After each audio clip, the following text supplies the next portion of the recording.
Extreme close-up! Whoa! George Lucas once said, "Deeply ingrained in our reality is our relationship with our parents and kids. That's where the real stories always end up." His story began in an idyllic American way. Born in Modesto, California to Dorothy and George Sr., George Jr. was free to unleash his busy imagination.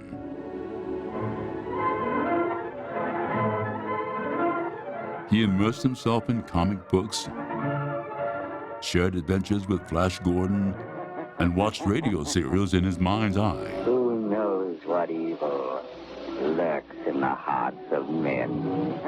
And though he devoured novels like Treasure Island, Robinson Crusoe, and The Adventures of Tom Sawyer and Huck Finn, school was a disconnect. I was a consummate underachiever. I hated school. I loved to build things. I loved working on cars and engines. And all I wanted to do was race cars.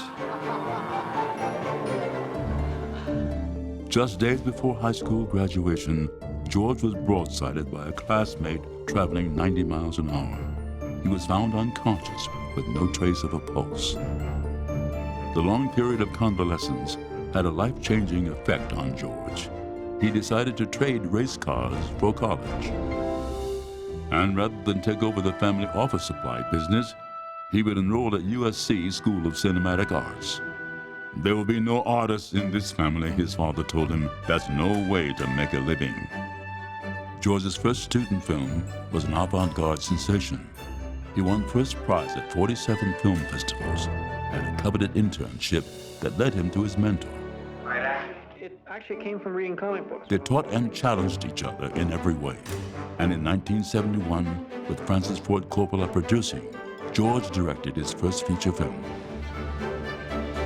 THX 1138 was a disquieting look at the future, set in the 25th century. It was our first glimpse of George's desire to reject the status quo. My first impression was, I hate you. I hate that guy, man. He's so much better than I am. George followed up his exploration of the future with a trip to the past. American Graffiti. His past. Where were you in '62? He inhabited every character in the film and defied studio brass by intercutting four seemingly unrelated stories, making them work as one, and using popular music instead of a traditional score. American Graffiti was a massive success, propelling George and Lucasfilm into the stratosphere. What if you came up higher? It was just his third feature film, and it changed everything. I know this is going to work. I know it's going to work because it's impossible. The way movies are made, the way we watch them, and the way they make us feel. To the world-famous Chinese theater come the stars of the biggest box office success in motion picture history. No film before or since has had a greater cultural influence. Put that down. Cigarettes are dangerous. It transcended the zeitgeist and became part of the American experience. Well, I'd say cut. With Star Wars behind him, George bucked the system again. Hi, Daddy. Daddy? I think they're the coolest thing on earth. He retired from directing for 15 years to raise his children.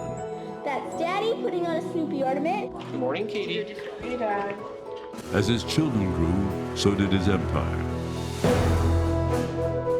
And his ability to give back.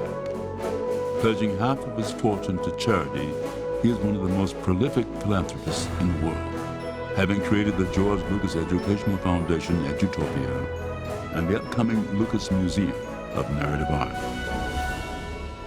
George once said, "Don't listen to your peers. Don't listen to your parents. Don't listen to your culture. Only listen to yourself. That's where you're going to find your truth."